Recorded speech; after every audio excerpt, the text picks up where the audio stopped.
شروع اللہ کے نام سے جو بڑا مہربان نہایت رحم والا ہے۔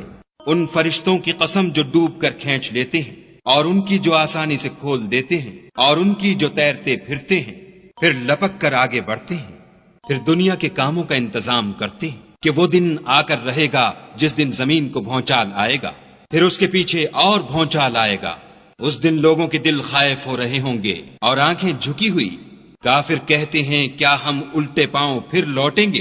بھلا جب ہم کھوکھلی ہڈیاں ہو جائیں گے تو پھر زندہ کیے جائیں گے؟ کہتے ہیں کہ یہ لوٹنا تو موجب زیاں ہے، وہ تو صرف ایک ڈانٹ ہوگی۔ اس وقت وہ سب میدان حشر میں آ جمع ہوں گے۔ بھلا تم کو موسیٰ کی حکایت پہنچی ہے جب ان کے پروردگار نے ان کو پاک میدان یعنی طوا میں پکارا اور حکم دیا کہ فرعون کے پاس جاؤ، وہ سرکش ہو رہا ہے، اور اس سے کہو کیا تو چاہتا ہے کہ پاک ہو جائے اور میں تجھے تیرے پروردگار کا رستہ بتاؤں تاکہ تجھے خوف پیدا ہو۔ غرض انہوں نے اس کو بڑی نشانی دکھائی مگر اس نے جھٹلایا اور نہ مانا۔ پھر لوٹ گیا اور تدبیریں کرنے لگا اور لوگوں کو اکٹھا کیا اور پکارا، کہنے لگا کہ تمہارا سب سے بڑا مالک میں ہوں۔ تو خدا نے اس کو دنیا اور آخرت دونوں کے عذاب میں پکڑ لیا۔ جو شخص خدا سے ڈر رکھتا ہے اس کے لیے اس قصے میں عبرت ہے۔ بھلا تمہارا بنانا مشکل ہے یا آسمان کا؟ اسی نے اس کو بنایا، اس کی چھت کو اونچا کیا پھر اسے برابر کر دیا، اور اسی نے رات تاریک بنائی اور دن کو دھوپ نکالی، اور اس کے بعد زمین کو پھیلا دیا۔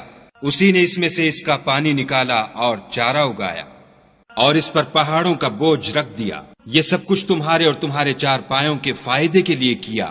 تو جب بڑی آفت آئے گی اس دن انسان اپنے کاموں کو یاد کرے گا اور دوزخ دیکھنے والے کے سامنے نکال کر رکھ دی جائے گی۔ تو جس نے سرکشی کی اور دنیا کی زندگی کو مقدم سمجھا اس کا ٹھکانہ دوزخ ہے، اور جو اپنے پروردگار کے سامنے کھڑے ہونے سے ڈرتا اور جی کو خواہشوں سے روکتا رہا اس کا ٹھکانہ بہشت ہے۔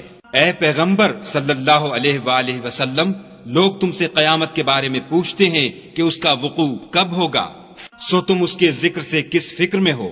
اس کا منتہا یعنی واقع ہونے کا وقت تمہارے پروردگار ہی کو معلوم ہے۔ جو شخص اس سے ڈر رکھتا ہے تم تو اسی کو ڈر سنانے والے ہو۔ جب وہ اس کو دیکھیں گے تو ایسا خیال کریں گے کہ گویا دنیا میں صرف ایک شام یا صبح رہے تھے۔